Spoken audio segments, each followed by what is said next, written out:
in our YouTube channel, Michael Imhotep, IMHOTEP. Welcome to the African History Network show. It is Thursday, August 5th, 2021, and we are live. So on yesterday's show, we talked about the eviction moratorium that was largely spearheaded by Representative Cori Bush, Democrat from Missouri, and the CDC, Center for Disease Control and Prevention, announced an eviction ban or moratorium until October 3rd, after pressure from Representative Cori Bush and Representative Maxine Waters and Representative Ayanna Pressley and Nancy Pelosi and people across the country speaking out in protests. Okay, so the news came down on Tuesday, August 3rd, about the eviction moratorium. Well, late Wednesday, August 4th, you had landlord associations that filed a lawsuit to block this eviction ban. Alabama and Georgia chapters of the National Association of Realtors have filed a lawsuit to stop this ban on evictions. So we're going to talk about this development here. This jeopardizes millions of people.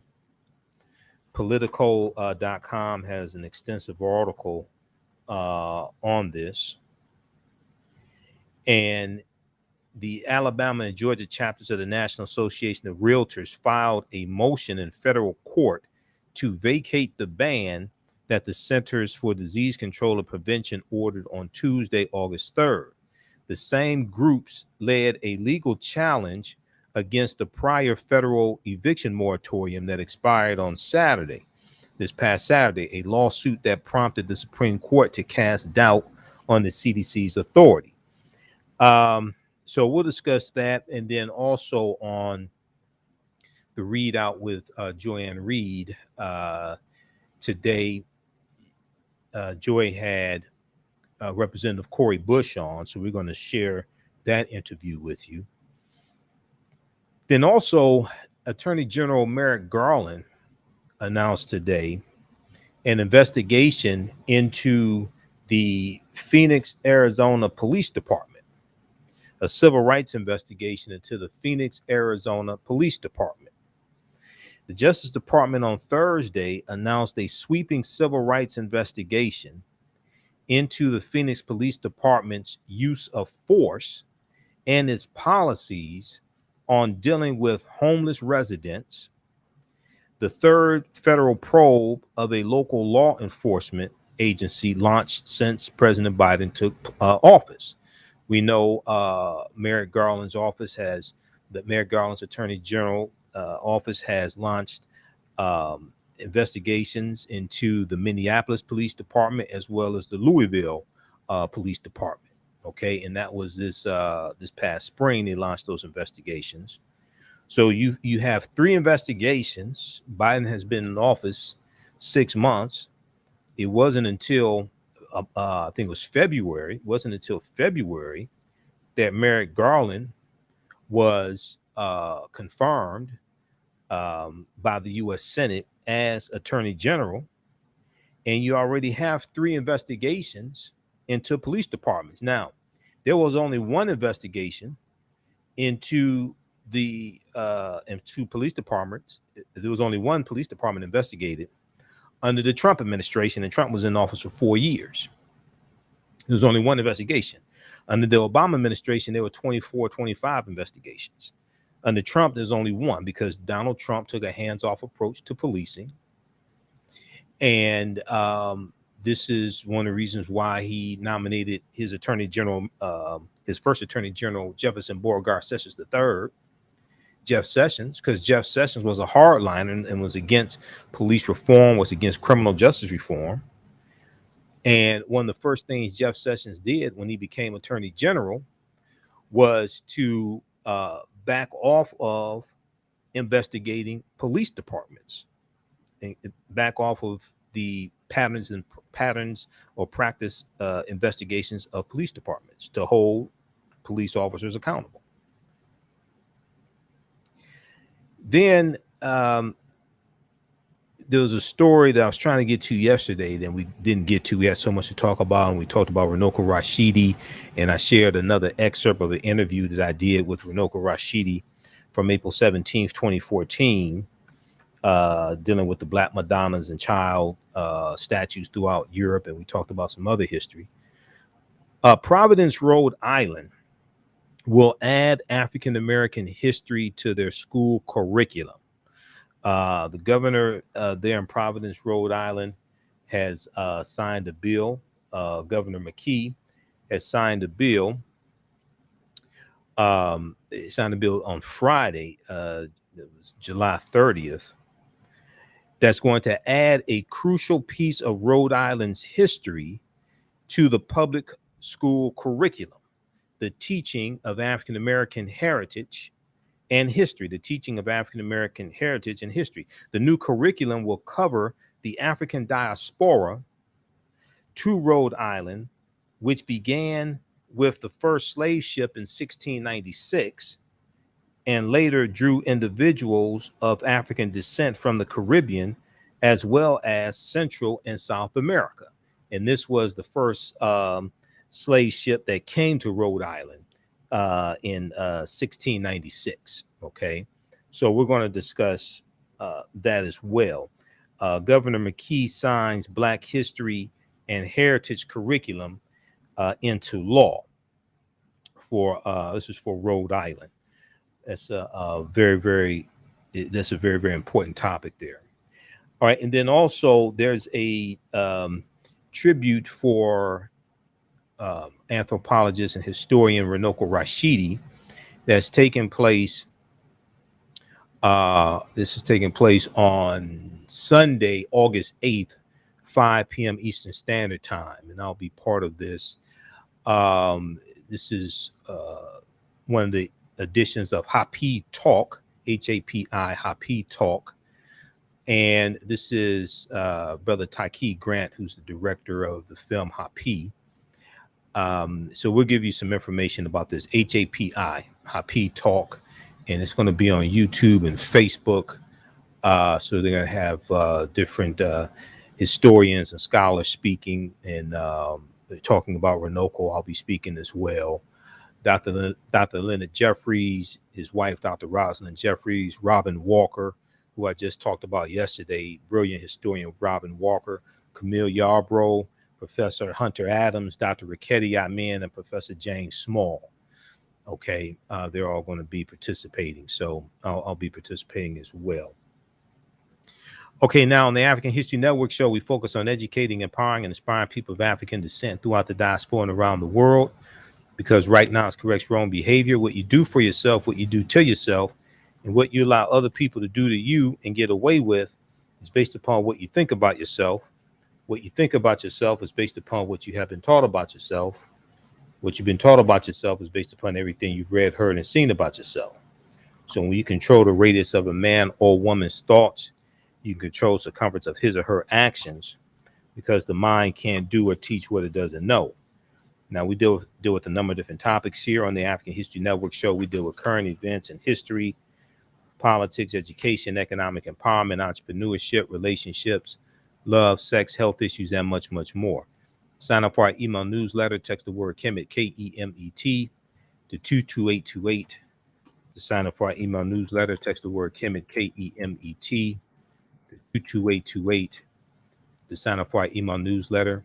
Also visit our website, AfricanHistoryNetwork.com, AfricanHistoryNetwork.com, and sign up for our email newsletter there as well.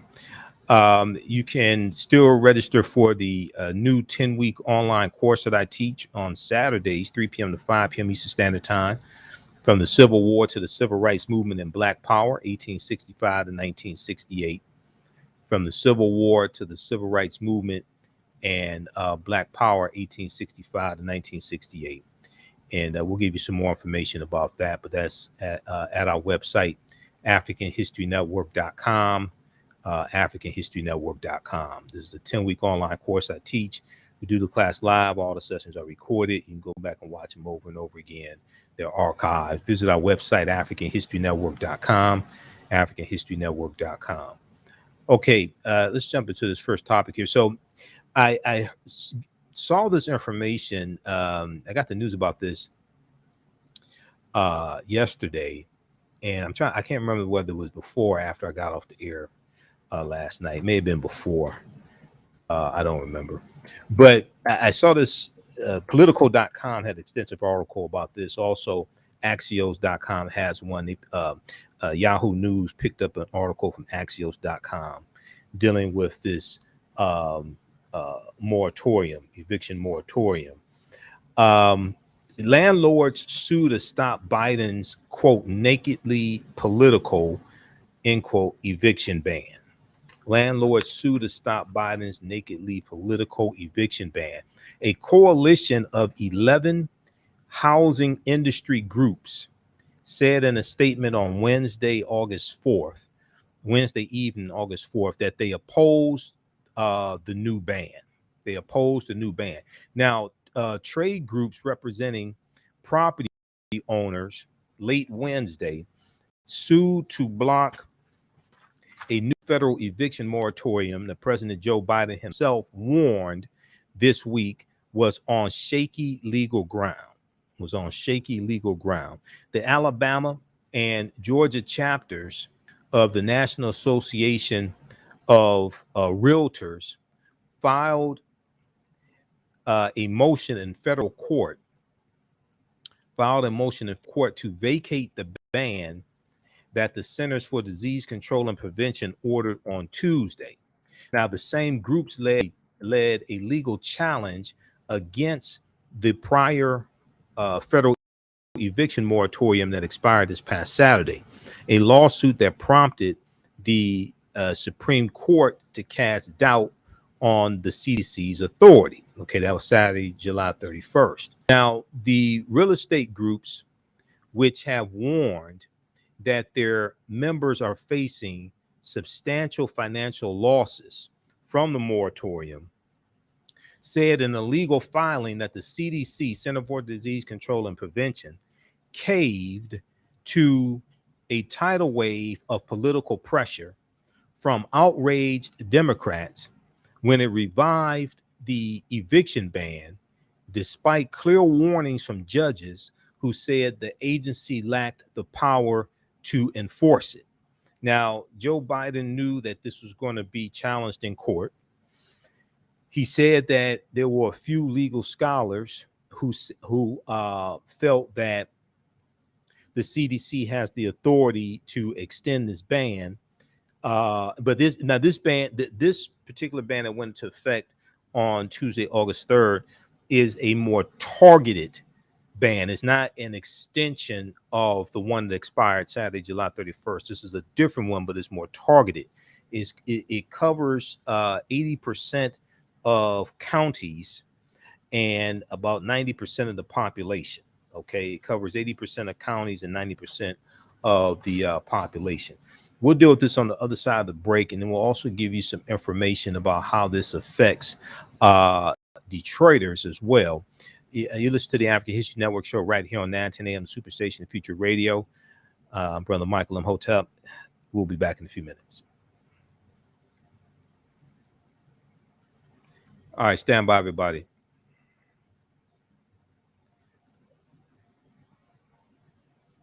All right, stand by. If you like this type of information, you can support the African History Network. $ TheAHNShow through Cash App.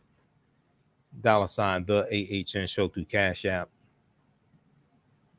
Or through PayPal, paypal.me/TheAHNShow. All right, stand by.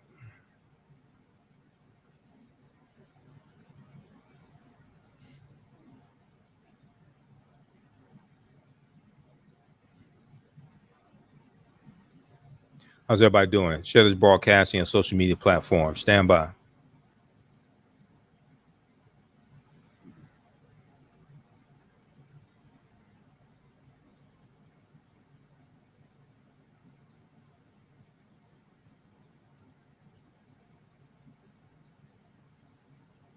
Stand by.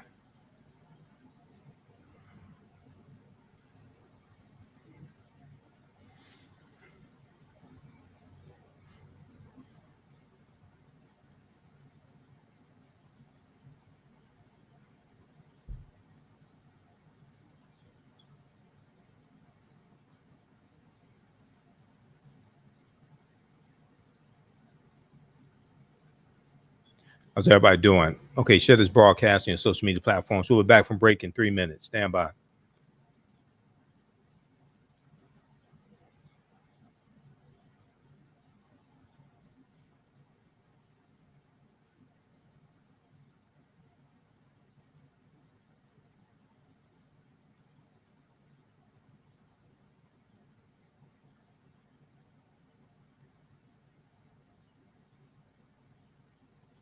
All right, stand by, everybody. Back from break in 2 minutes.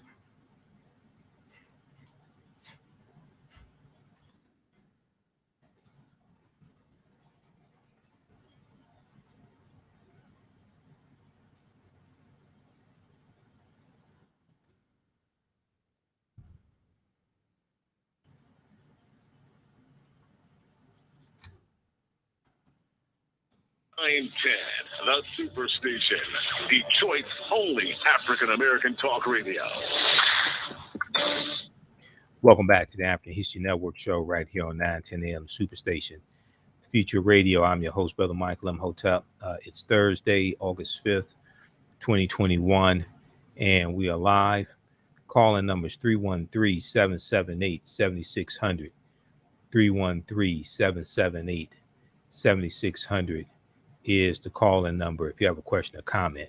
Now, I want to let you know the 910 AM Superstation has a Godfather's package for those who want to advertise with 910 AM the Superstation WFDF. They have the greatest advertising deal ever with their Godfather package.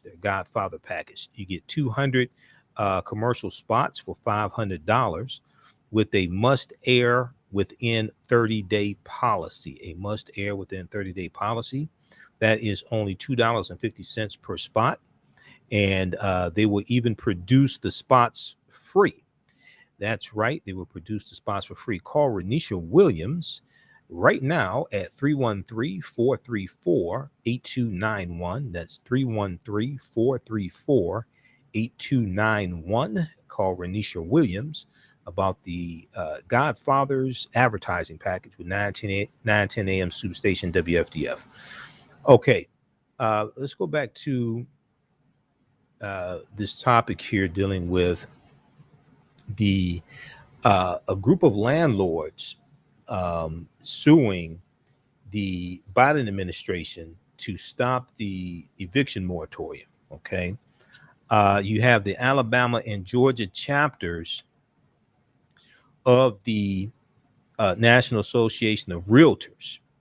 Okay, the Alabama and Georgia chapters of the National Association of Realtors have filed this lawsuit, and they to stop the ban on evictions that was instituted Tuesday, August 3rd by the Center for Disease Control and Prevention. Now, the CDC appeared, so the group says that the real estate groups, which have warned that their members are facing substantial losses from the moratorium, said in a legal filing that the CDC caved to a tidal wave of political pressure from outraged Democrats when it revived the eviction ban, despite clear warnings from judges who said the agency lacked the power to enforce it. Now, the groups said that the CDC appears to have acted in bad faith.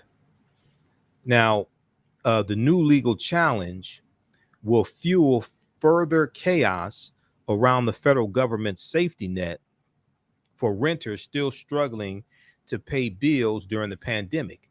It will likely set off a race against time for policymakers to find ways to accelerate the release of $46.5 billion in rental aid, which was designed to backstop renters and make landlords whole, but has faced faced severe state and local bottlenecks. So there was $46.5 billion that was in the $1.9 trillion American Rescue Plan that was rental aid for tenants as well as landlords. And as of mid-July, only 10% of those funds have been distributed. There's a bottleneck at the state level. Now, landlords are taking on the Biden administration again after warning that they lost billions of dollars each month under the original ban, which the CDC, under the original ban. Let's see here. Now, about half of, let's go back to the article here.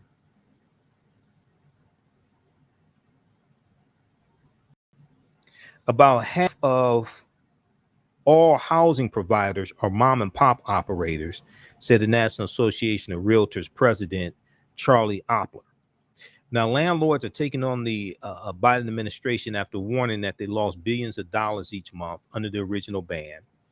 A coalition of 11 industry groups, including the Mortgage Bankers Association and the National Association of Home Builders, said in a statement Wednesday evening that they opposed the new ban and that the administration, and that quote, the administration itself noted its lack of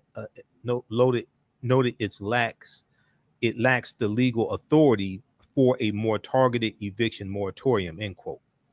About half of all housing providers are mom and pop operators, National Association Realtors president Charlie Oppler said, quote, without rental income, they cannot pay their own bills or maintain their properties. Without rental income, they cannot pay their own bills or maintain rental income. We're going to go to clip one here in just a second here from MSNBC, Shakita. Now, President Biden allowed an earlier iteration of the eviction moratorium to expire Saturday, July 31st, because of a Supreme Court warning that the CDC exceeded its authority. But the White House reversed course this week and enacted a more targeted ban in response to a major backlash from Democrats who warned millions of Americans were at risk of losing homes. And they were absolutely correct. Okay, it's estimated up to 11 million. It's like about 6 million households, up to 11 million people are at risk of losing their homes. Now, the administration initially said its hands were tied by the June Supreme Court opinion and tried to put the responsibility on Congress to extend the moratorium. That failed in Congress. Representative Maxine Waters was the sponsor of that bill that failed Friday, July 30th in the House of Representatives. But House Democrats cannot muster the votes to pass an extension before leaving for August recess. Personally, I don't think they should have left for August recess without passing the bill. But at the same time, you need 10 votes from Republicans in the Senate. So the bill was expected to die in the Senate because most of those Republicans are heartless and they're not going to vote for it. None of the Republicans in the House, and some people say, oh, you're being judgmental about Republicans. Well, none of them voted for the American Rescue Plan, the $1.9 trillion American Rescue Plan, even though it's helping Republicans in their states who voted for them in the first place. Okay, no Republican in the House of Representatives or the U.S. Senate voted for the $1.9 trillion American Rescue Plan that allotted the $46.5 billion in rental assistance. That came from Democrats. That bill was passed by Democrats. No Republicans voted for the bill. Senator Mitch McConnell of Kentucky, in the last 2 or 3 weeks, he was in Kentucky talking to his constituents, talking about how $4 billion was coming to Kentucky from the American Rescue Plan and how it was going to benefit, how this $4 billion was going to benefit Kentucky. Then he had to admit he didn't vote for the bill But you're talking about how this $4 billion in the American Rescue Plan that no Republicans voted for, you're talking about how it's going to benefit Kentucky, and then you had to admit you didn't vote for the bill.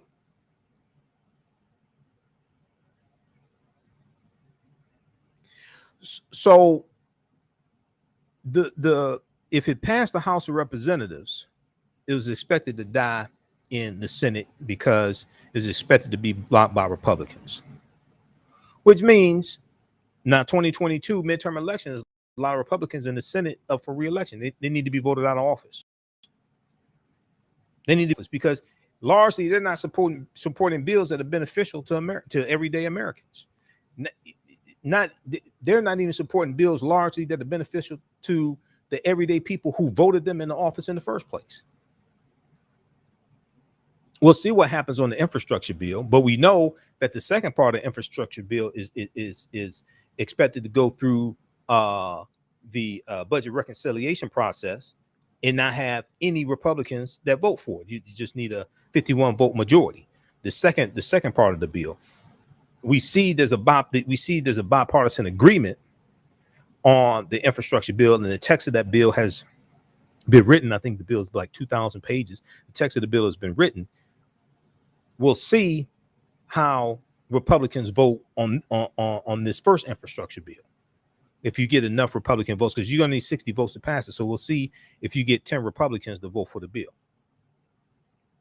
Now, the new eviction ban, the CDC announced on Tuesday, August 3rd, is scheduled to last until October 3rd and applies to counties experiencing high levels of community transmission.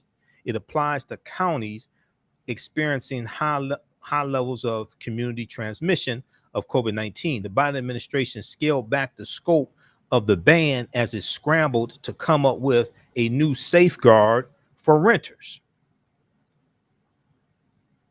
But the revamped moratorium still left landlords irate, said National Apartment Association President and CEO Bob Pennegar.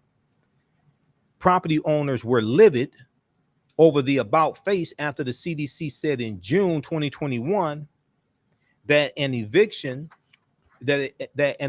ban renewal through July was intended to be the final extension. The expected challenge from housing industry groups comes after Joe Biden and White House officials gave conflicting messages about the new policy's legal grounding. Now, Biden said Tuesday that any call for a moratorium based on the Supreme Court's recent decision is likely to face obstacles. But White House Press Secretary Jen Psaki on Wednesday, August 4th, said that, quote, the president would not have supported moving forward if he did not support the legal justification, end quote. Okay, now he supports the legal justification, but he knows it's an uphill battle in court. And he said that at the press conference, he said there are a handful of scholars who think that they have the legal grounds for this moratorium.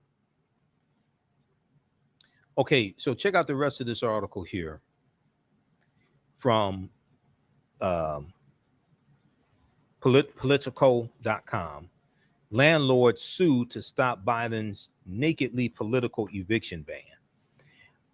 There's also one from Axios.com that the who's this picked it up? Yahoo News picked up. Landlords mount legal challenge to Biden administration's new eviction moratorium. You can check that out as well. I want to go to this clip here. Representative Cori Bush was on the readout with Joanne Reed today to talk about the protest that she led and this eviction moratorium she was able to get put in place. Okay, let's go to this clip.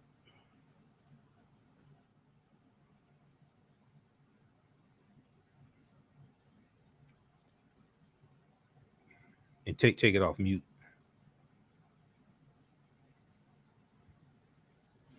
To refuse to work with Democrats on the issue. They've called the moratorium government overreach and yet another example of leftist handout.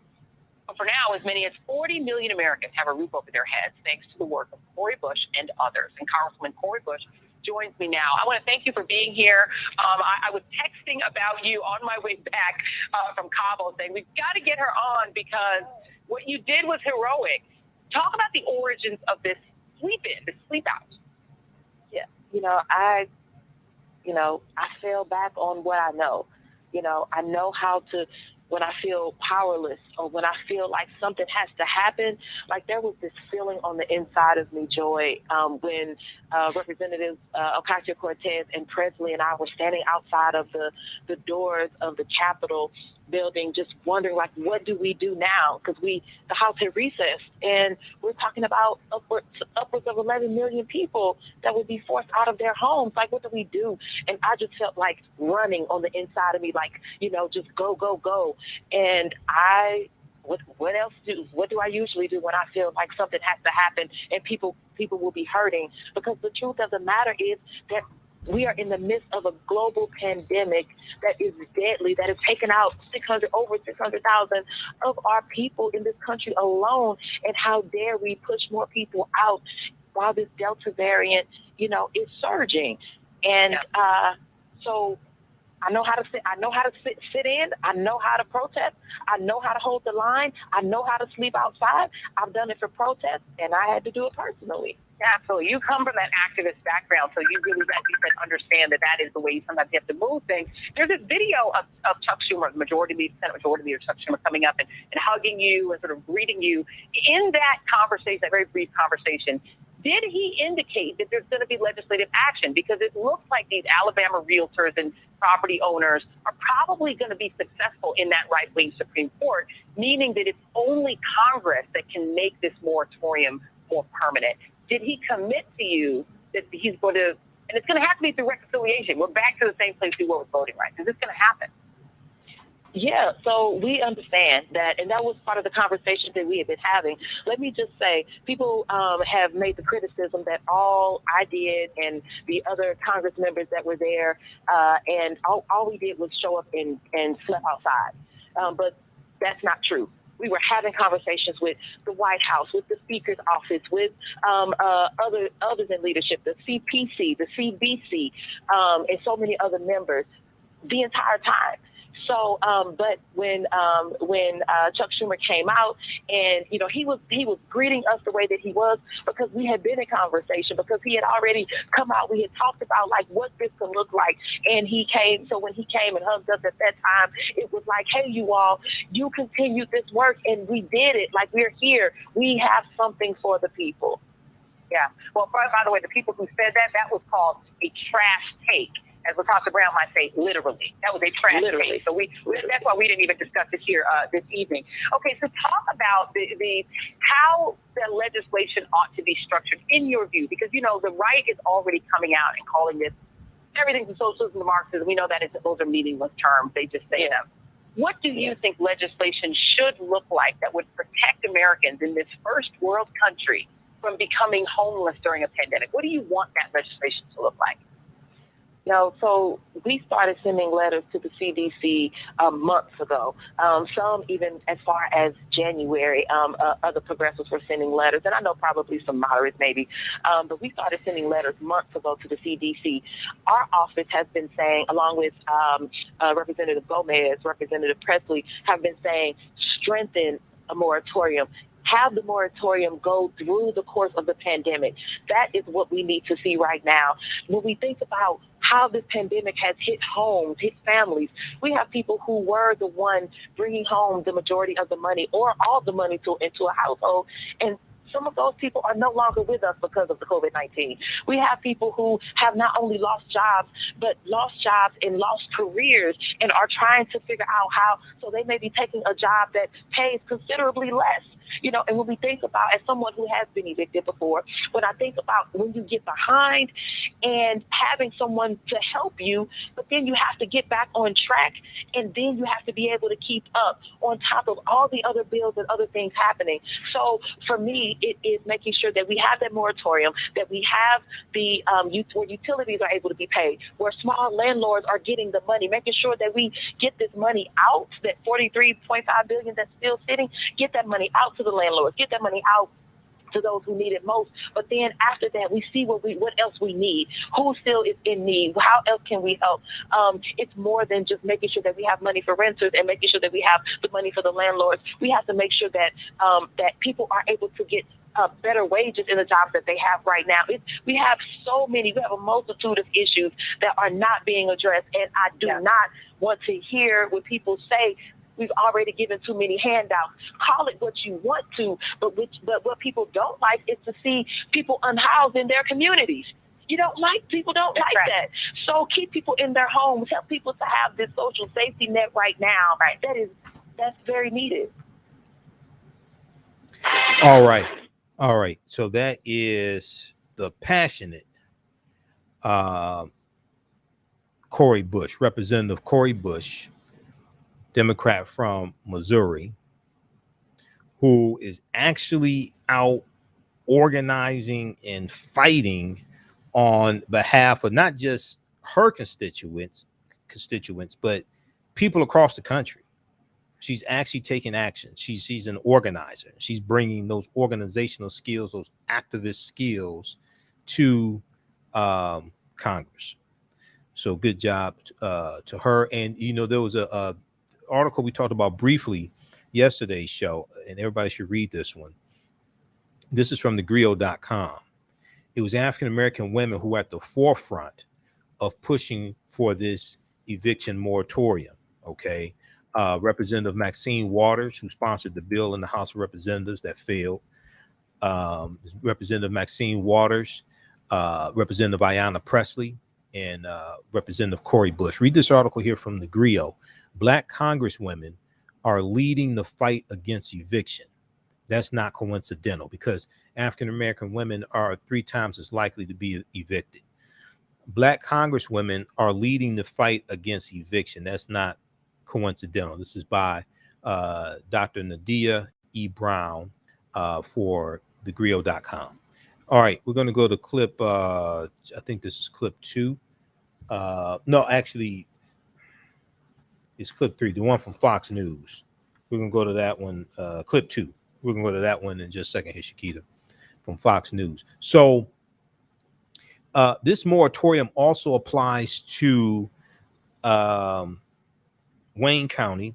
It now includes Detroit and Wayne County.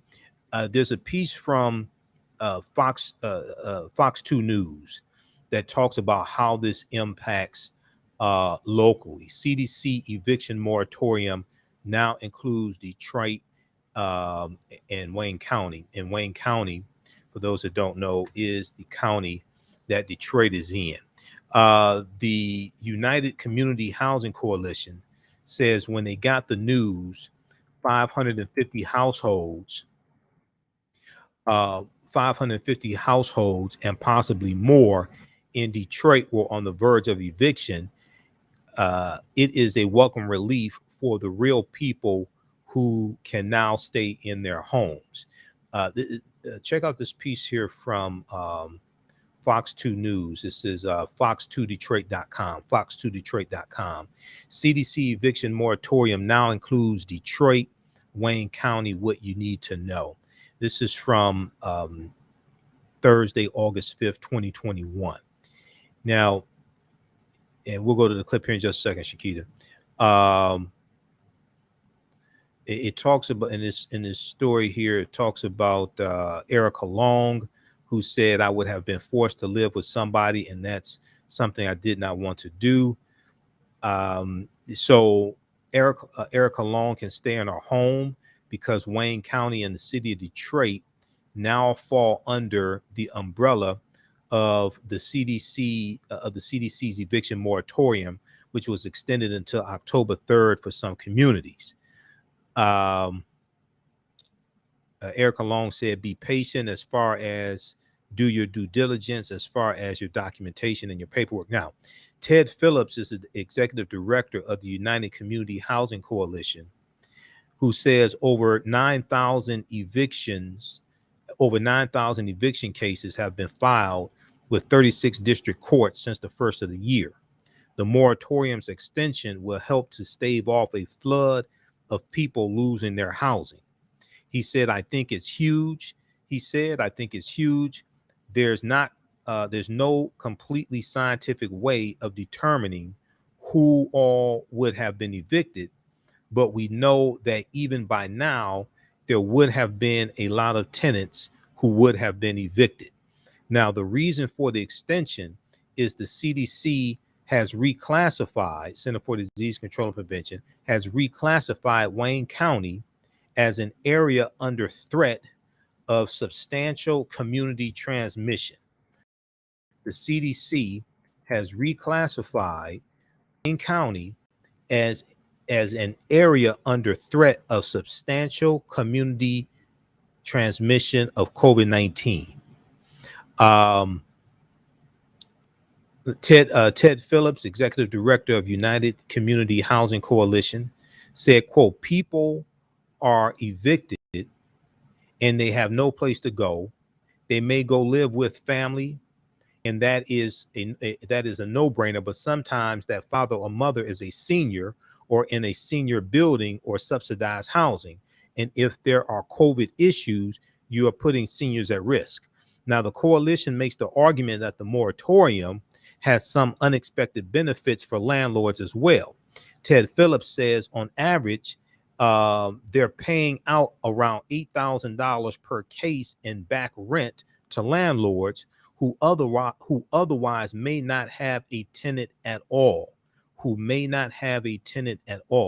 The money coming from federal COVID stimulus funds, and that was in the $1.9 trillion American Rescue Plan that no Republicans in the House of Representatives or U.S. Senate voted for. Okay, let's go to this clip from Fox 2 News Detroit, Shakita.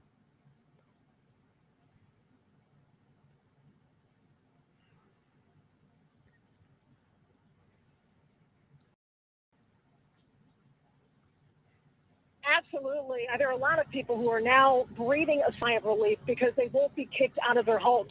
We had a chance to speak with a local advocacy agency, and they said that 550 Detroit households were on the verge of eviction when they got this news. So it's important not just for those community members, but also for the agencies that help them. Would have had to have been forced to live with somebody. And that's something I really didn't want to do. So it has really, really helped me tremendously, because I don't know how I would have came up with that kind of money. Erica Long can stay in her home because Wayne County and the city of Detroit now fall under the umbrella of the CDC's eviction moratorium, extended till October 3rd for some communities. Be patient and do your due diligence as far as like your documentation, your paperwork. Even if they ask you to submit it 2 or 3 times, still do it. And just be patient and have hope and have faith and contact those people who you need to contact. I think it's huge. Ted Phillips, the executive director of the United Community Housing Coalition, says over 9,000 eviction cases have been filed with the 36th District Court since the first of the year. The moratorium's extension will help to stave off a flood of people losing their housing. There's no completely scientific way of determining who all would have been evicted. But we know that even by now, there would have been a lot of tenants that would have been evicted and if not, then... And the reason the county gets the extension, the CDC has reclassified Wayne County as an area under threat of substantial community transmission of COVID-19. People are evicted and they have no place to go. Well, they go with family a lot of times, of course. That's like a no-brainer. But sometimes that family is a father or a mother who's senior in a senior building and subsidized housing. So if there is COVID issues, you're putting seniors at risk. And the coalition makes this argument as well. They say there actually is an added benefit for landlords because when they go to court, the coalition and other agencies are often paying out on average $8,000 per case of back rent. And that's money that the landlords wouldn't otherwise get if someone was, in fact, evicted from their home. We're live in Detroit. I'm Hillary Goldstein, Fox 2 News. So, Hillary, how do people get help in Wayne County right now if they're in this situation and they need help? Yeah, it's very easy. In fact, there are two hotlines that are set up. It's sort of separated between Detroit and everywhere else in the rest of Wayne County. So we're going to get those numbers up on our website, fox2detroit.com. And something to keep in mind, if you have not actually gotten into court, you can still reach out for help. If you call one of those numbers, they will direct you to where you need to go. So don't wait, don't hesitate. Keep documentation and keep the line of communication open so that you don't lose your housing. Monica? Good information. Thanks, Hillary. All right, great reporting from Fox 2 News, Detroit. In this article here, CDC eviction moratorium now includes Detroit, Wayne County, what you need to know. At the bottom, they have the phone numbers that were mentioned. So Detroit, Hamtramck, and Highland Park, the number is 866-313-2520. For Detroit, Hamtramck, and Highland Park, the phone number is 866-313-2520, or visit the website DetroitEvictionHelp.com, DetroitEvictionHelp.com. Now, for the rest of Wayne County, Michigan, the phone number is 734-284-6999, 734-284-6999. And then also to stay updated regarding evictions, visit 36th District Court's website, 36thdistrictcourt.org, 36thdistrictcourt.org. And check out the article here from Fox 2 News, Detroit.com. We'll post the link here on the thread of the broadcast. Now, Detroit News also has an article. We're going to clip 3, Shakita, from MSNBC. We're going to clip 3. The Detroit Free Press also has an article here. CDC eviction moratorium now applies to Wayne County, Washtenaw County, and 42 other counties in Michigan. Okay, this is from August 4th, 2021, from Detroit Free Press. CDC eviction moratorium now applies to Wayne County, Washtenaw County, and 42 other counties. This is an example of how elections have consequences. Okay, it's not about voting for the perfect candidate. It's one is voting for a candidate who's going to be reasonable and follow science, not conspiracy theories. Be reasonable, follow science, but also who can be pushed in the right direction to do the right thing. They don't have to have all the answers right now. They don't have to be in the right place right now. Who can be pushed, who can be pressured the most and pushed in the right direction to do the right thing. Okay, I want to go to this next, speaking of doing the right thing. I'm not talking about Spike Lee, talking about Attorney General Merrick Garland. Attorney General Merrick Garland held a press conference today to announce an investigation into the Phoenix Police Department. Okay, into the Phoenix Police Department, launching a patterns and practice investigation into the Phoenix Police Department because of allegations of police misconduct, also dealing with policies on dealing with homeless residents as well. If we look at this piece here from NBC News, there's also one from Washington Post. Justice Department launches investigation into Phoenix policing practices. The Justice Department opened a civil rights investigation of the Phoenix Police Department on Thursday, looking at whether police use excessive force, treat minorities differently, and deal properly with the disabled and the homeless. Okay, they're looking at whether the Phoenix Police Department uses excessive force, treat minorities differently, and deal properly with the disabled and the homeless. Phoenix police face lawsuits and widespread complaints over their response to Black Lives Matter protests last year. One lawsuit claims police filed false felony charges after rounding up 124 people, chasing them, and firing tear gas. Now, this investigation would not have happened under the Trump administration. There was only one investigation into police departments in 4 years under Donald Trump. This is an example of how elections had consequences. All right, we're out of time here on 910 AM Superstation WFDF. Those watching on our Facebook fan page, The African History Network, The African History Network, and our YouTube channel, Michael Imhotep. Keep watching. We're going to keep going for a few more minutes.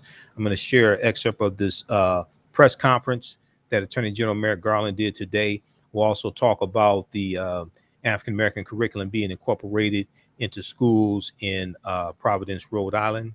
You can support the African History Network, $ the AHN Show through Cash App, $ the AHN Show through Cash App, also through PayPal, paypal.me/the AHN Show, and at our website, AfricanHistoryNetwork.com. We're here 6 days a week. This helps us keep doing the research, stay on the air, keep broadcasting. And when you go to our Cash App account, it'll show my name, Michael, and it'll show my picture there.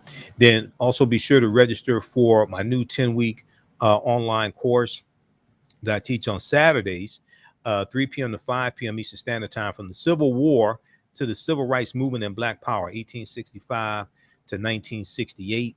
This is a 10-week online course. In each class, we go through and analyze about a 10-year period of time and deal with what happened to us after slavery. And we go through Reconstruction and Jim Crow era and World War I, World War II, and up through the Civil Rights Movement and the Black Power Movement. Okay, we do the class live. All the sessions are recorded, so you can watch them over and over again. Class is regularly $130, is on sale $80. So it's right at on the homepage of our website, AfricanHistoryNetwork.com. Remember, right now it's correct wrong behavior. It's not over till we win. Wakanda forever. We'll talk to you tomorrow. Peace. All right, stand by. Stand by. Okay, who still needs to register for this 10-week online course? And at our website, when you click on register here, it takes you to the next page, and just click on enroll.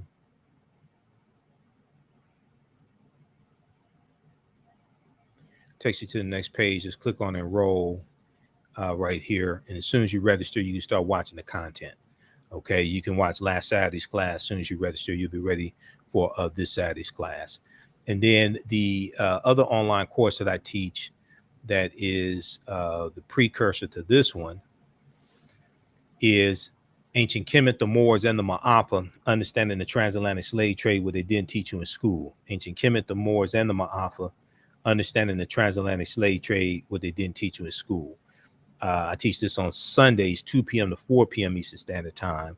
This is a 10-week online course also. As soon as you register for the class, you can watch last week's class, and you'll be ready for this Sunday's class also. All right.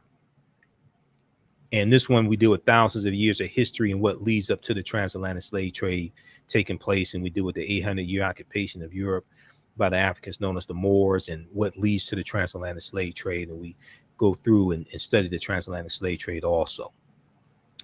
Okay. All right, let's continue here. So we're talking about the announcement from the Department of Justice today about the investigation into the Phoenix, Arizona Police Department. Now, this is the third investigation into the a police department under the Biden administration. And Biden's been in office 6 months. There was only one investigation in 4 years under Trump. There was only one investigation under 4 years under Trump. All right, now, Phoenix police face lawsuits and widespread complaints over their response to Black Lives Matter protests last year. One suit claims police filed false felony charges after rounding up 124 people, chasing them and firing tear gas. Now, Attorney General Merrick Garland said the investigation will examine whether officers use excessive force, engage in discriminatory policing, violate free expression, respond improperly to people with disabilities, and violate the rights of the homeless by seizing and disposing of their property. Once again, this is an example of how elections have consequences, because this investigation would not have happened under Trump and Trump's attorney generals. Now, Attorney General Merrick Garland and Kristen Clark, the Assistant Attorney General of Civil Rights Division, said the Phoenix mayor and police chief pledged their full support when they were briefed about the investigation Thursday morning. Now, I want to go to, we're going to go to this press conference here in just a second. Let me pull up this clip here because we're not on 9:10 a.m. WFDF anymore. So let me cue that up. Attorney General Merrick Garland said, when we conduct pattern or practice investigations to determine whether the Constitution or federal law has been violated, our aim is to promote transparency and accountability. Our aim is to promote transparency and accountability. Hold on just a second here. All right, let me cue this up here.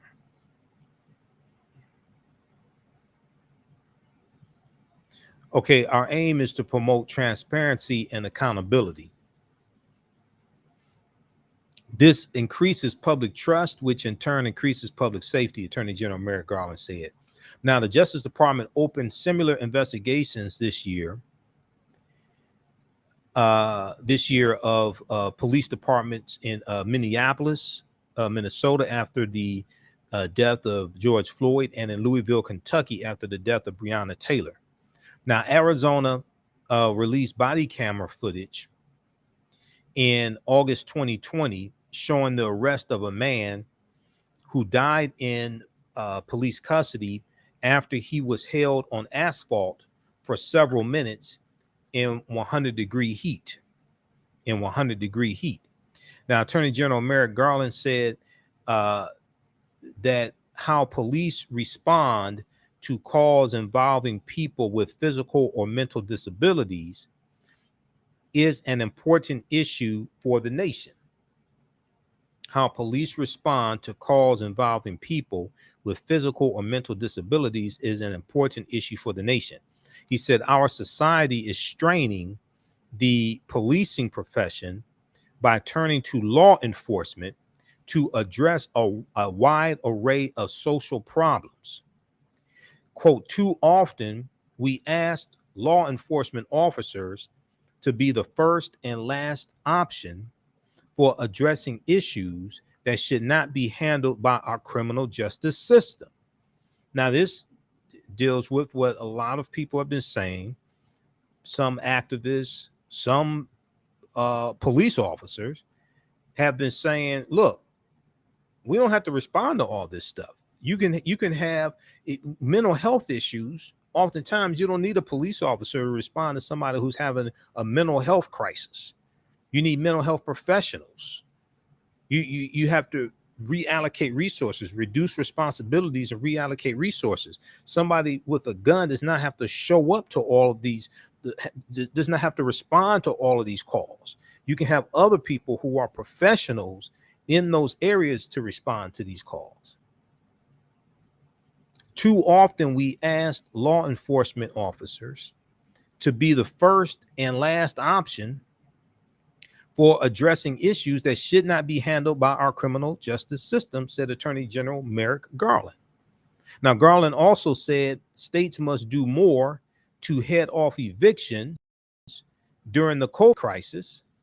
More evictions, he said, would add to the crisis of homelessness, which would then add to most likely police contacts, police, people being arrested, going to jail, and then probably most likely unjustified shootings. Is going to lead to more unjustified shootings as well, most likely. Attorney General Merrick Garland said the Justice Department intends to defend the latest moratorium on evictions issued by the Center for Disease Control and Prevention.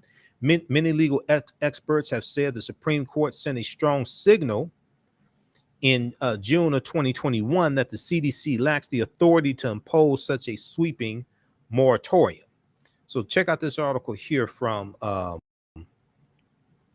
NBC News. Justice Department launches investigation into Phoenix policing practices. I want to go to this clip here from MSNBC. This is a part of the press conference from today. It's the third pattern or practice investigation I have announced as Attorney General. Each time, I have noted that these investigations aim to promote transparency and accountability. This increases public trust, which in turn increases public safety. We know that law enforcement shares these goals. The Justice Department has briefed Phoenix Mayor Kay Gallego and Police Chief Jerry Williams about the investigation. We are pleased by their pledge of support. They too recognize that we share common aims. Our investigation in Phoenix will be led by the Justice Department Civil Rights Division. It is based on the division's extensive review of publicly available information, and it will consider several issues. First, whether the Phoenix Police Department uses excessive force in violation of the Fourth Amendment. Second, whether the Phoenix Police Department engages in discriminatory policing practices that violate the Constitution and federal law. Third, whether the department violates the First Amendment by retaliating against individuals who are engaged in protected expressive activities. Fourth, whether the city and its police department respond to people with disabilities in a manner that violates the Americans with Disabilities Act. This includes whether decisions to criminally detain individuals with behavioral health disabilities are proper. And fifth, whether the Phoenix Police Department violates the rights of individuals experiencing homelessness by seizing and disposing of their belongings in a manner that violates the Constitution. Those last two areas of investigative focus speak to an important issue that is broader than the Phoenix investigation. Our society is straining the policing profession by turning to law enforcement to address a wide array of social problems. Too often, we ask law enforcement officers to be the first and last option for addressing issues that should not be handled by our criminal justice system. This makes police officers' jobs more difficult, increases unnecessary confrontations with law enforcement, and hinders public safety. All right. So that was from today. And I'm looking at something here. Let me bring this up also. So that shows a difference in approaches to policing from the Trump administration to the Biden administration. That shows a difference right there. Because Trump was against having investigations into police departments, as well as Jeff Sessions, as well as Attorney General William Barr. Well, Attorney General William Barr said systemic racism in policing doesn't exist. That was Attorney General William Barr. And this is Kristen Clark today at the press conference as well. Okay. Kristen Clark, Assistant Attorney General for the Civil Rights Division of the Department of Justice. That's a brilliant sister right there. When she was going through her confirmation hearing in the Senate, a lot of those white male Republicans gave her hell because they were jealous of her. They were jealous of her, and they knew she was smarter than they'll ever be if they live to be 200 years old. Okay. So read this piece here from NBC News, and then also Washington Post has a good article dealing with this as well. Justice Department opens civil rights investigation into Phoenix Police Department. Um,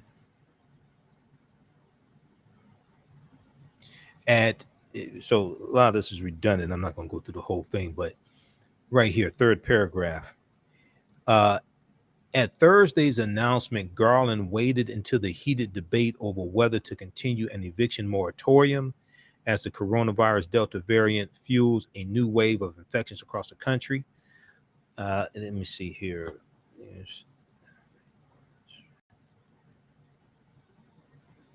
Okay, specter of mass evictions too often. We asked law enforcement to be the first and last option.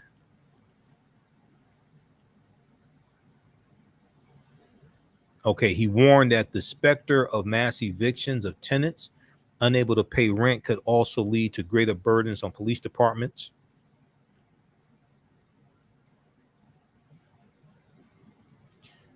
Okay, Phoenix leaders said they welcomed the intervention. There's Kristen Clark walking into the press conference. That's a bad sister right there.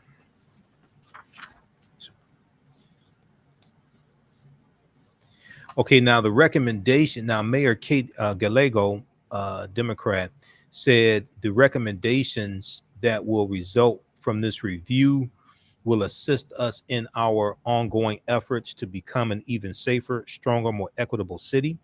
Phoenix Police Chief Jerry Williams said her department has already engaged in reform efforts and would cooperate with Justice Department officials. Let's see here. We are looking forward to seeing what we're doing right and also looking forward to what we can improve on, she said at a news conference in Phoenix with City Manager Ed Zurcher. Quote, public trust is essential and effective policing and accountability is a big part of that. Public trust is essential and effective policing and accountability is a big part of that. Now, Michael Britt London, president of the Phoenix Law Enforcement Association, said his organization remains confident in the work of the police department and will cooperate with investigators. The organization's top priority, quote, is to maintain a high standard of community policing and promote ethical policies that protect police officers and our community, end quote, he said in a statement. There is a, let's see, fourth paragraph from the bottom. Now, officials said the Phoenix investigation will take months to complete. If the Justice Department lawyers conclude the police department engaged in systemic misconduct, they may pursue a court-approved consent decree mandating broad reforms. And those reforms would be a federal judge would have oversight on enforcing those reforms. That's called a consent decree. Yet such settlements have produced mixed results in other cities, lasting longer than local leaders expect and costing the jurisdiction millions of dollars a year in fees for federal monitors, revamped officer training programs, and new technology. But on the other hand, some of those same municipalities are paying out millions of dollars a year in police misconduct lawsuits. Some of those same municipalities are paying out millions of dollars a year in police misconduct lawsuits. And these investigations into the patterns and practices in police departments can help reduce how much cities have to pay out in police misconduct lawsuits by changing their practices and also getting rid of a lot of these rogue police officers. Now, Assistant Attorney General Kristen Clark, who leads the Justice Department's Civil Rights Division, said federal investigators in Minneapolis and Louisville has spoken with more than 1,000 community leaders, participated in several dozen patrol rides with local officers, and held meetings with police command staff. Those probes remain ongoing. Okay, Kristen Clark said one thing we have learned over the decades is that we must and will work collaboratively collaboratively with the Phoenix community and police department, she said. Phoenix officials said they agreed with Attorney General Merrick Garland that police are too often asked to respond to situations involving social problems that officers are not adequately trained to handle. And then this causes those instances to escalate, and then somebody be brutalized or shot, injured, or killed.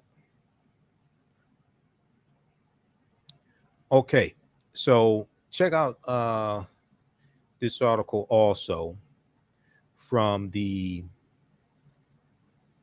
check this out from the Washington Post. Where's that from the Post?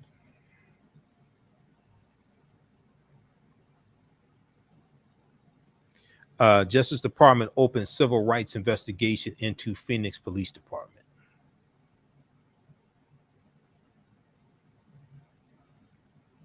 Justice Department opens civil rights investigation into the Phoenix Police Department. Okay, let's see here. How's everybody doing? Share this broadcasting on social media platforms. Invite your friends to tune in. We got Eric, we got April,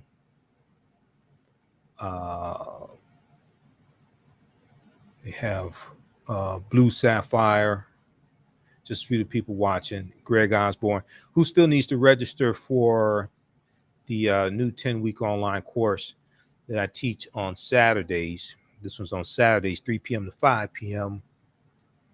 Eastern Standard Time, from the Civil War to the Civil Rights Movement and Black Power, 1865 to 1968. We're going to post a link here. You can still register for that course. As soon as you register, you can start watching the archive content, and we'll see you in class this Saturday. All right, now there is we're going to go to this last story here in just a second. There is a tribute to Renoko Rashidi taking place on, this is taking place on Sunday, August 5th. Sunday, August 5th. So after I do teach my Sunday class, I'll be on this broadcast here. And let me see if we can go to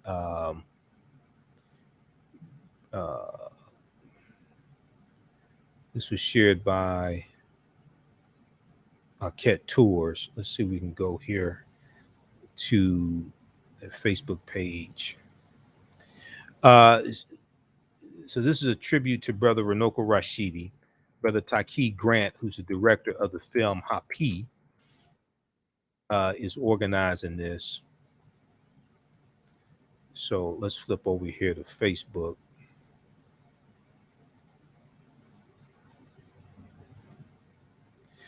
This is at the Hapi Tours, AKHET, Hapi Tours Facebook page.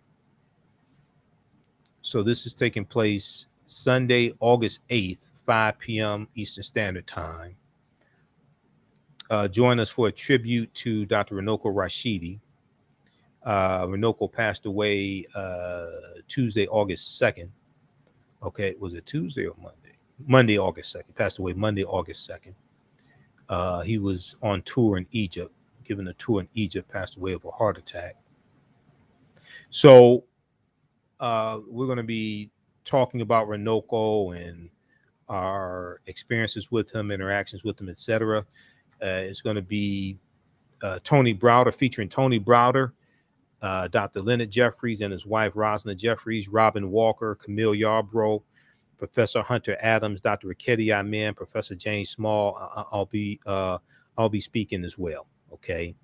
Renoko was a friend of mine. I had interviewed him a number of times. Last night I shared another excerpt of an interview I did with Renoko April 17th, 2014. Okay. And most of these people actually all these people I know. I'm Facebook friends with Robin Walker, everybody else I've interviewed. I've talked to Camille Yarbrough. I can't remember if I've interviewed Camille or not, but we're Facebook friends. So all these people I know. I've interviewed Rashidi before. Rashidi is one of the baddest scholars dealing with the metal netter. Now, this is going to be at Hapi Film on YouTube and Facebook. HAPI, Hapi Film on YouTube and Facebook. Okay, so tune in for that. All right, now let me go to this last story here. Let's see here. Let me go to this last story. Oh, also, visit Renoko Rashidi's Facebook page. Okay. drrenoko.com. drrenoko.com. Visit Renoko Rashidi's Facebook page. They did a tribute on the Carl Nelson radio show today, 4 p.m. to 7 p.m. This is the official announcement from his family of his passing. But visit drrenoko.com. And they also have a shop here because his DVD lectures and books you can order from his website also. So that's a big loss there, losing Renoko. All right, I want to go to this last story here. So I saw this article here this is from the Providence Journal. The Providence Journal. And you hear me talk about all the time the need for the history of African Americans to be taught in school. Okay, our history needs to be taught in every school in America, not just schools where we are the predominant students. You know, the history of African Americans needs to be taught in every school across the country. And this is something also that Dr. Carter G. Woodson said as well. Okay, so there's an article here from the Providence Journal. McKee signs Black History and Heritage Curriculum into law. Okay, this is Governor Dan McKee of Rhode Island. He signs Black History and Heritage Curriculum into law. So if we look at this article here, with the stroke of his pen, Governor Dan McKee on Friday, July 30th, added a crucial piece of Rhode Island's history to the public school curriculum, the teaching of Black heritage and history, Now, Keith Stokes, Vice President of the Black Heritage Society and one of the leading lights behind this effort, said it took 400 years to get here. Now, Keith Stokes is also one of the curators of Our Hidden History, Race and Ethnicity in Rhode Island, which began as a regular feature on the Providence Journal opinion page since the summer of 2020. Now, the new curriculum will cover the African diaspora to Rhode Island, which began with the first slave ship in 1696. Okay, the first slave ship in 1696. And this was the first slave ship to go to Rhode Island, and later drew individuals of African descent from the Caribbean as well as Central and South America.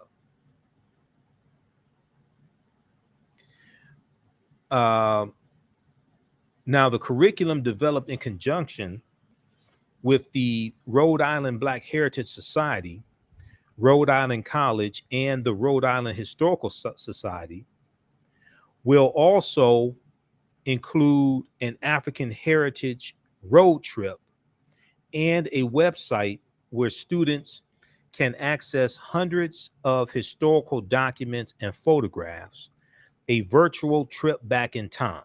Okay, This will include an African Heritage Road Trip and a website where students can access hundreds of historical documents and photographs. Now, State Representative Anastasia Williams, a Democrat from Providence, Rhode Island, has championed the inclusion of Black history since 2014. She said, "Do you know we had a Black representative in 1885? A Black state representative. Do you know we had a Black representative in 1885? There are no stories about that, but I'm about to change that." Now, she said that we're going to tell our kids the truth. She told a packed house at the Old Brick Schoolhouse in Providence, Rhode Island, home of the first Black school in Rhode Island. She said, even though their names have been forgotten, our students will learn the tremendous obstacles we had to overcome to build our society. Now, this whole curriculum was 7 years in the making. 7 years in the making. The Black history curriculum originated with the 1696 Historical Commission, which was signed into law in 2014. Now, the commission was asked to develop a comprehensive African American history curriculum for Rhode Island, for Rhode Island's public schools from kindergarten through 12th grade. Okay, the commission was asked to develop a comprehensive African American history curriculum for Rhode Island's public schools from kindergarten through 12th grade. Dozens of elected officials, educators, and historians contributed to the effort. Earlier this year, the General Assembly passed legislation requiring public K through 12 schools to teach the curriculum. Rhode Island Secretary of State Nellie Gorbea said, "It's beautiful to live in this moment. It's beautiful to live in this moment." And see, this is why this study here that you hear me talk about from the Southern Poverty Law Center, Teaching Hard History American Slavery, is so important. Teaching Hard History American Slavery, because this study documents how the history of slavery is being incorrectly taught in schools all across the country, and how to more correctly teach the history. Okay, it gives numerous suggestions on how to more correctly teach the history of slavery and teach African American history. Okay, you can get this from Southern Poverty Law Center's website. It's free to download. I took it to the printer and got it printed up. So when I teach my classes, I take, this is a source that I use. But go to splcenter.org, splcenter.org, Southern Poverty Law Center, Teaching Hard History American Slavery, splcenter.org. And Dr. Hassan Kwame Jeffries, who's an associate professor of history at Ohio State University, he was the chair of the advisory board that put this together. The Ohio State University in chair of the Teaching Hard History Advisory Board, Dr. Hassan Kwame Jeffries. And we've had him here on the show before, Dr. Hassan Kwame Jeffries. He's also a nephew to one of my teachers, Dr. Leonard Jeffries. And Dr. Hassan Kwame Jeffries, that's a bad brother right there. We had him on talking about John Lewis and Kwame Ture, Stokely Carmichael, and SNCC and the Black Power movement. That was last year, like July, I think. After we talked, we had him on after John Lewis's funeral. Okay, let's continue here. Now, Rhode Island Secretary of State Nellie Gorbea said, "Our healing as a state and as a country can begin with inclusive education. Our healing as a state and a country can begin with inclusive education." Now, Senator Tierra Mack, Tierra Mack, Democrat of Providence, Rhode Island, the key sponsor in the Senate, in the state Senate, said, "As a young Black woman, it's great to see the triumphs, resiliency, and beauty of our painful past." As a young Black woman, it's great to see the triumphs, resiliency, and beauty of our painful past. Our students will tell these stories to future generations. We'll be able to create a future that includes all of us. And see, this is why African history is so important. What you do for yourself, what you do to yourself, and what you allow other people to do to you and get away with is based upon what you think about yourself. What you think about yourself is based upon what you have been taught about yourself. What you've been taught about yourself is based upon everything you've read, heard, and seen about yourself. So it's African history and culture that gives us our foundation. It gives us our values, our interests, and our principles. And this impacts our economic empowerment, our political empowerment. This impacts our self-esteem, our self-development, our self-worth. It impacts how we see ourselves. But this history also connects us to our ancestors and teaches us the battles that they had, the fights that they had, the successes that they had. And it causes us to have a renewed respect for what they went through, even if we may not agree with all the tactics that were used or what have you. It causes us to have a renewed respect for what they endured. So this is extremely important. The curriculum will explore the early years of enslavement, the roles that Black Rhode Islanders played in the American Revolutionary War and the Civil War, Reconstruction, the Great Migration North and onward. The law takes effect with the graduating class of 2025. The graduating class of 2025. Now, Governor Dan McKee called the inclusion of African history in the curriculum long overdue, adding that Rhode Island has had a complex history. Rhode Island has had a complex history.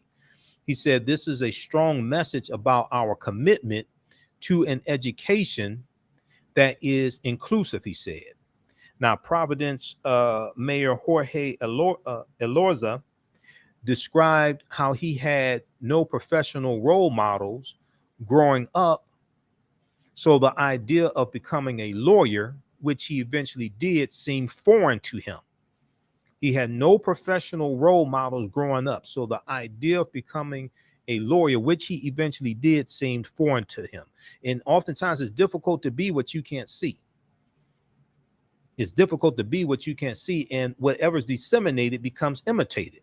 This is why images, negative stereotypical images of African Americans, are shown to us through the media as a form of control, manipulation, and programming.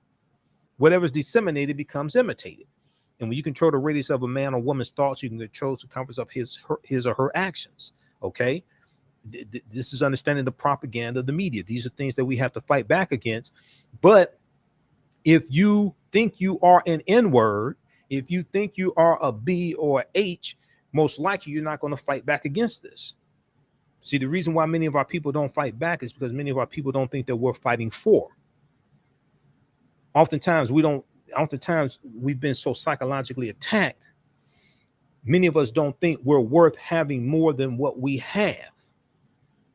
And we have bought into these white supremacist ideologies that we are lesser than. So we just acquiesce. We just settle for that. And then we allow negative corporate control hip hop to be played. All you have to do is look at the treatment that the hip hop artists, who I don't like, DaBaby. I mean, a grown ass man calling himself DaBaby, something's wrong right there. Okay. But also a grown ass woman calling herself Megan Thee Stallion, and a stallion is a male horse that has not been castrated. Look up the definition of the word stallion. Stallion is not a female horse. A stallion is a male horse that has not been castrated. So just as it's crazy, it makes no sense for a grown man to call himself DaBaby, it makes no sense for a grown woman to call herself a stallion. But okay, whatever. But I may do a separate broadcast on this because I've been studying media for 30 years. The backlash DaBaby is getting for what are labeled as quote unquote homophobic comments, and he's being canceled from concerts and things like this, right? But he's not getting backlash for calling people the N-word and calling women B's and H's in his music and derogatory music regarding African Americans. He's not being canceled from concerts for that. The reason why is because you only protect what you respect. See, you can say whatever you want to about Negroes. You're going to be rewarded for that. You're going to perform at the Grammys. You're going to have song of the year like WAP. Okay, song of the year. You can be as dehumanizing and as negative. You can say whatever you want to about Negroes. But the minute you step out of line and you start talking about other groups who are perceived to have more value, now all of a sudden it's a problem and you're going to face consequences and repercussions. This is what's happening right here. You only protect what you respect. If you go back, so you see, we have to sit back and ask the question, well, wait a second, how is it that he says something negative about the LGBT community and then he's getting dropped from concerts, but he can call black people all types of names, call us the N-word, all types of stuff like that, and there's no consequences? Why are we the only ones that you can say negative things about? If you now let's look at this. The same rappers who will say they can call black women the B word because they have a First Amendment right to freedom of speech. Well, where's your freedom of speech now talking about the LGBT community? You ain't talking about freedom of speech now. So we have to ask ourselves this question. Well, hold on. How is it that you got to pay a price when you disrespect other people, but you don't have to pay a price when you disrespect us? Because you only protect what you respect. So the questions we have to ask ourselves is what price are they going to have to pay to us? How are they going to have to deal with us? How are they going to have to acquiesce or apologize or capitulate to us when they disrespect us? But not just them. We have to go after the record corporations because they're the ones that allow it. The white-owned corporations. It was white people that financed WAP. It was white people that financed the music video, marketed the song, all that stuff. And whatever's disseminated becomes imitated. This is programming. But we have to have enough self-esteem and self-respect to fight back against the programming as opposed to justifying the dehumanization of our own people.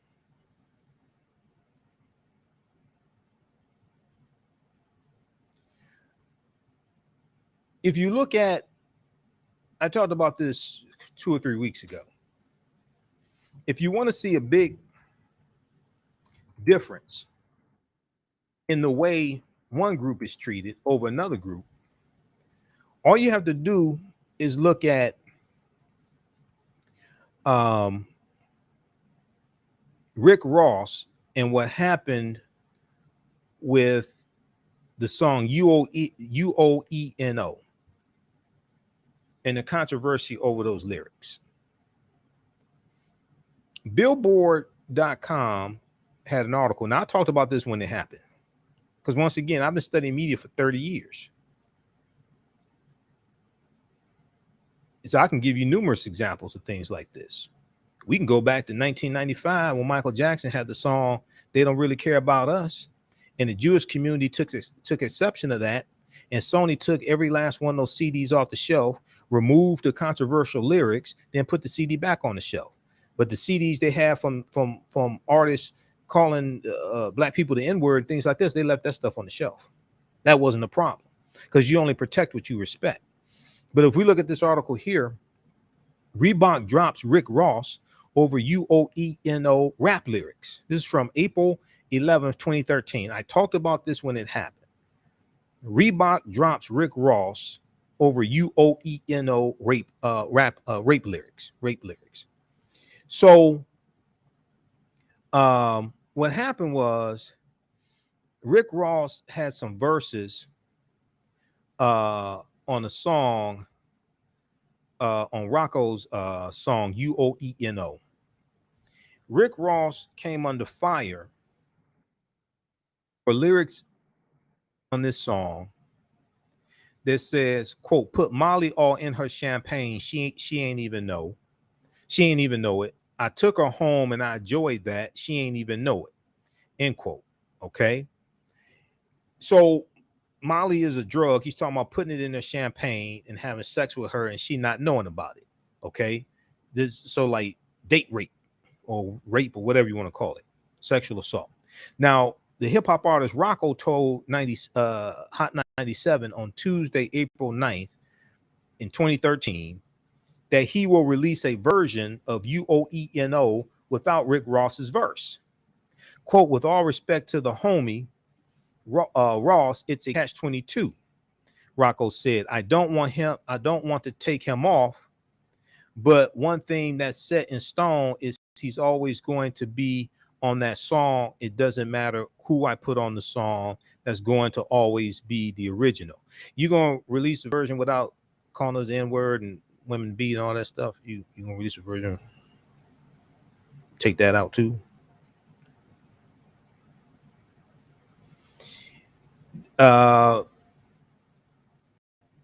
So here's what happened. Rick Ross had an endorsement contract with Reebok. Well, white women started protesting against the lyrics of this song. White women were out in front of Reebok's flagship store, the Ultraviolet organization. They were out protesting in front of Reebok's flagship store in New York City. You know what Reebok said? Reebok didn't say, if you don't like the lyrics, change the radio station. Reebok didn't say, if you don't like the lyrics, you should teach your children better. Reebok didn't say, if you don't like the lyrics, change the radio station. Reebok didn't say, oh, well, he's not talking about you. He's talking about those other women. He's not talking about you. He's talking about those other H's. He's talking about those other B's. That's not what Reebok told the white women who were protesting. You know what Reebok said? Reebok put out a statement. At this time, it's in everyone's best interest for Reebok to end its partnership with Mr. Ross. Reebok fired Rick Ross's ass. Reebok fired him, canceled his contract, his endorsement contract he had with Reebok. Then they put out a statement basically saying they don't want to have nothing to do with him. Now, why didn't they tell the white women, if you don't like his lyrics, change the radio station? Why didn't they tell the white women who were protesting, if you don't like his lyrics, then don't buy it? Because that's what they tell us. Because you only protect what you respect. All we have to do is go look at what happens when other protected groups are disrespected and see the backlash that black hip hop artists get, or black artists in general. King of pop, Michael Jackson.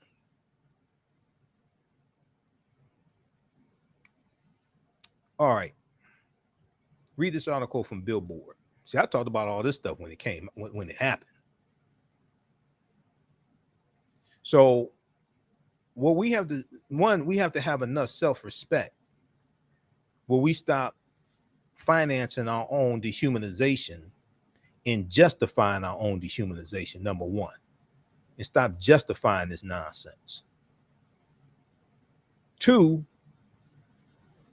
we have to go after these corporations and find out where our 401k dollars are invested, find out where our pension fund dollars are invested, because many of us are invested in entertainment companies that are putting out negative corporate control hip hop and putting out negative stereotypical images of African Americans, and we're financing our own dehumanization. So we have to redistribute the pain economically and let them know we're not going to tolerate this. The reason why they keep doing this because we keep tolerating it and making excuses for our own dehumanization, while they keep profiting off our own dehumanization. Just like they profited off our own dehumanization during slavery, they're doing the same thing here. Just like they profited off our own dehumanization with the minstrel shows, starting in the late 1820s with T.D. Rice, Thomas Dartmouth Rice, who created the Jim Crow character, and he became known as the father of the minstrel shows. He created the Jim Crow character about 1828, 1829, and then all these other white men start putting on blackface and adopting the Southern dialect, tattered, torn clothing, and performing caricatures of African Americans, dehumanizing us and making money off of it. This is a continuation of that.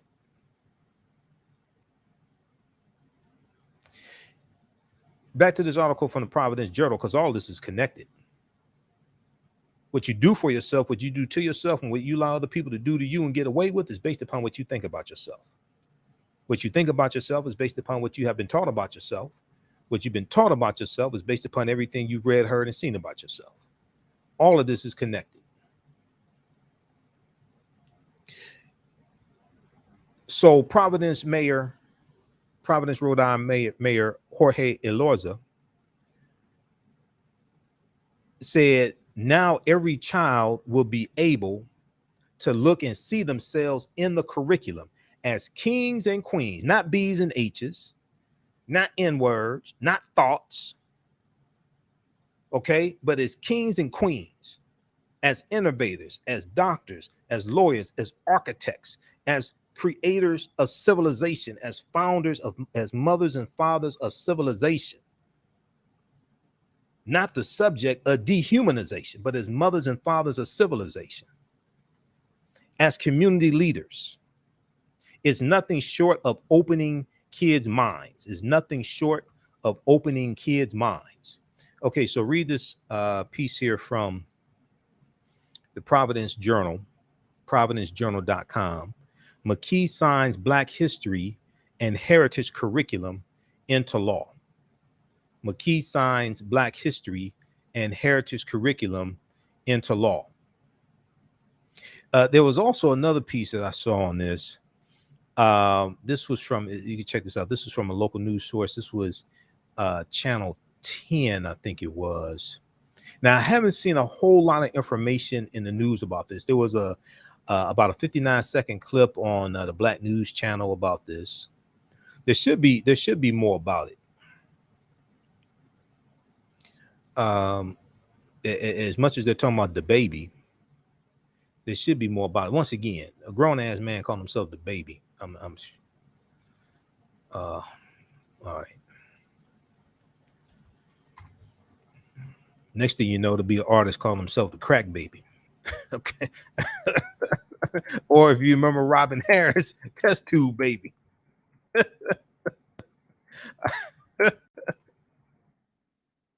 Okay. I'm surprised you don't have hip hop artists as a group of them call themselves Baby's Kids.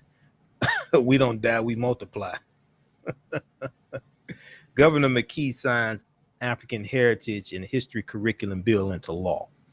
This is from turn210.com, turn210.com, WJR channel, WJAR channel 10, NBC news affiliate there in Providence, Rhode Island. Okay, here's a picture of the signing of the bill.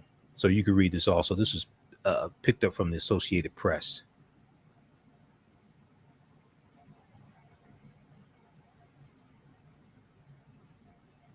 Governor Daniel McKee said the inclusion of African heritage and history in Rhode Island curricula is long overdue. I hope that Rhode Island will lead the nation in the effort to educate our young people on a full scope of history, including teaching students about events that took place right where they live. Okay. All right. So read this also. All right. We've got April, Eric. So everybody follow us on our Facebook fan page, The African History Network, The African History Network, and our YouTube channel, Michael Imhotep, IMHOTEP. Turn on live notifications so you know when we go live as well. And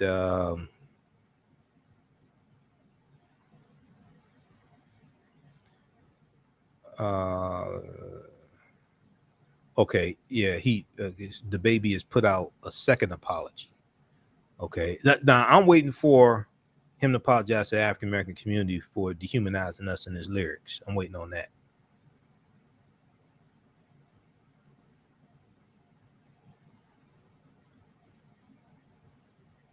Yeah, I may do a separate broadcast on this. You know, this is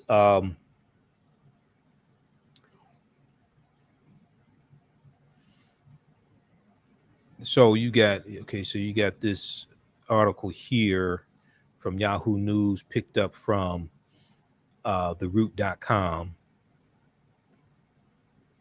Following DaBaby's second apology, 11 HIV/AIDS organizations issue an open letter to the rapper.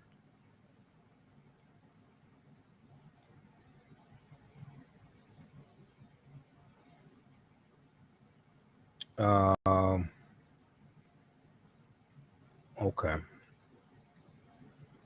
See, it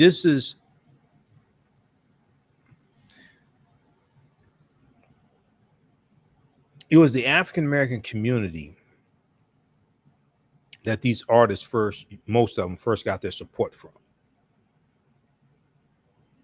And it's the African American community that they disrespect the most and apologize to last, if they apologize at all.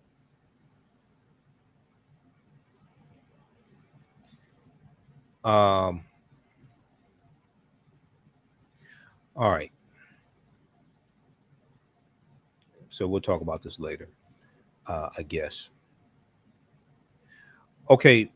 Hey, if you like this type of information, you can support the African History Network, $, TheAHNShow, through Cash App, $, TheAHNShow, through Cash App, also through PayPal, paypal.me/TheAHNShow, paypal.me/TheAHNShow. Okay. We're here 6 days a week. This helps us keep doing the research, stay on the air, keep broadcasting, cover expenses, pay some of the bills. Also at our website, AfricanHistoryNetwork.com, AfricanHistoryNetwork.com. All right. Be sure to register for the 2 online courses that I teach, one on Saturday, one on Sunday. My new one is From the Civil War to the Civil Rights Movement and Black Power, 1865 to 1968. And we deal with history after the Civil War, ends, and we deal with the Reconstruction era, Jim Crow era, reversal of our rights, the attacks on African American rights, etc., Black Code, sharecropping. We go through the World War I era, World War II, Great Migration, Harlem Renaissance, UNIA, Universal Negro Improvement Association, and Marcus Garvey, Dr. Carter G. Woodson's organization, Association for the Study of Negro Life and History, Nation of Islam, all that, then through the Civil Rights Movement and the Black Power Movement. Okay, this is a 10-week online course that I teach. We do this Saturdays, 3 p.m. to 5 p.m. Eastern Standard Time. We do the class live. So you can see me in class. I can't see you. So it's not like Zoom. It's not like a Zoom meeting at work and you see everybody's face. No, you see me. I don't see you. We have a live text chat. You can ask questions in class. You don't have to worry about getting dressed up for class. You can have on pajamas or what have you. You can have a bonnet on if you want to. I can't see you, so it doesn't matter. And then you can watch from around the world, and all the sessions are recorded also. They're archived, so you can go back and watch them anytime. So we have that one. Click on register here. It takes you to the next page. Click on enroll. And then this is the first class that I teach. This one deals with thousands of years of history from ancient Kemet, the Moors, and the Maafa, understanding the transatlantic slave trade, what they didn't teach you in school. So we teach this one on Sundays, 2 p.m. to 4 p.m. Eastern Standard Time. As soon as you register, there's archive content that you can watch also. Classes are regularly $130, on sale $80. That's at AfricanHistoryNetwork.com, AfricanHistoryNetwork.com. All right. Look, we have to get out of here. Remember, at the African History Network, we focus on educating, empowering, and inspiring people of African descent throughout the diaspora and around the world. Because right now, it's corrects wrong behavior.